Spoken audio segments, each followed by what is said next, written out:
Salut zami mwen.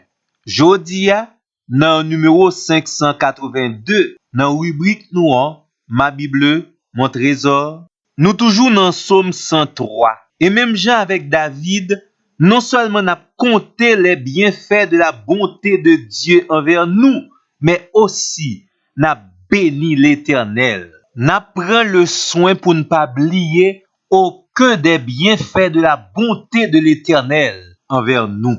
Dans le numéro précédent, nous avons commencé à bénir l'Éternel parce que dans sa bonté, il pardonne tous nos péchés. Aussi, la louange t'a continué parce que Dieu, dans sa bonté, guérit toutes nos maladies. Nous pas suspendre louer l'Éternel et nous pas jamais suspendre bali gloire parce que dans sa bonté, il délivre notre vie, corps, âme et esprit de la destruction.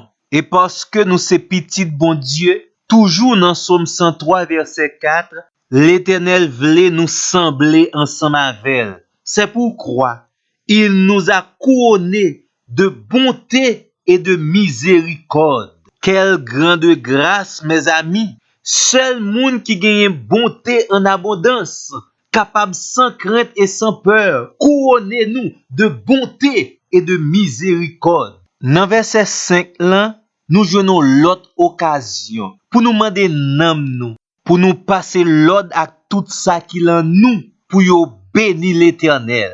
Parce que dans sa bonté, Dieu nous a donné de bonnes choses. Dieu nous a comblés de biens. Bon Dieu créateur connaît que la vieillesse est une période de grande solitude. Et c'est pourquoi il nous comble de toutes sortes de biens dans notre vieillesse. Et verset a continué pour le dire, il nous fait rajeunir comme l'aigle. L'idée ici c'est que yon aigle li gen plusieurs vies. Là où elle fin grand monde, tout n'est pas fini pour lui. La vie capable de recommencer dans sa plus tendre jeunesse. Et Dieu, dans sa bonté, nous rajeunit. Il fait nous une fraîcheur extraordinaire.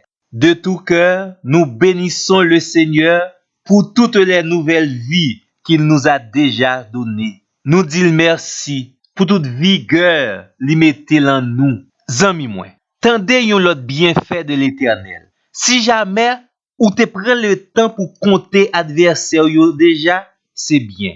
Mais m'a garanti ou gen plus adversaire que son compter.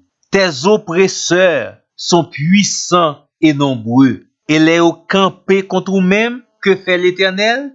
L'Éternel vous défend. Dieu, dans sa bonté, fait droit à tous les opprimés.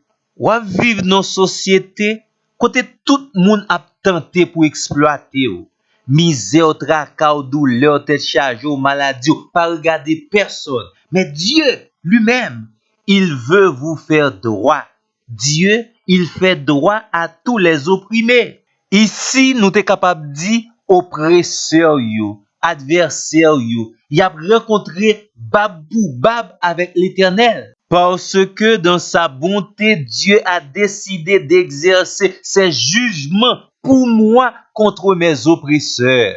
Je bénis l'Éternel et mon âme n'oublie aucun des bienfaits de l'Éternel.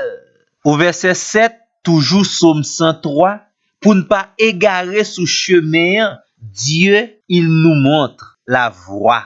Il nous guide dans ses voies. Ici, exemple que l'Éternel baille là, c'est lui-même qui a conduit Moïse. Il conduit Moïse à travers un désert. Premier bagay pour nous connaître la façon l'Éternel conduit nous, c'est que dans le désert là, pas de chemin. D'où Dieu, dans sa bonté, il est notre chemin. Ça veut dire, c'est lui-même qui trace chemin côté nous pral mettre pied nous. Deuxièmement, Dieu est notre guide. Il connaît la route. Il nous prend par la main dans sa bonté. Il nous conduit dans ses voies. Et la dernière chose, amis, moins pas oublier, notre point d'arrivée, c'est encore l'Éternel. Il est le bon port. Il est le chemin, il est notre guide et il nous conduit au bon port. Qui ça va dire? Mon âme bénit l'Éternel. Que tout ce qui est en moi bénit l'Éternel pour les bienfaits de sa bonté envers moi. Amen.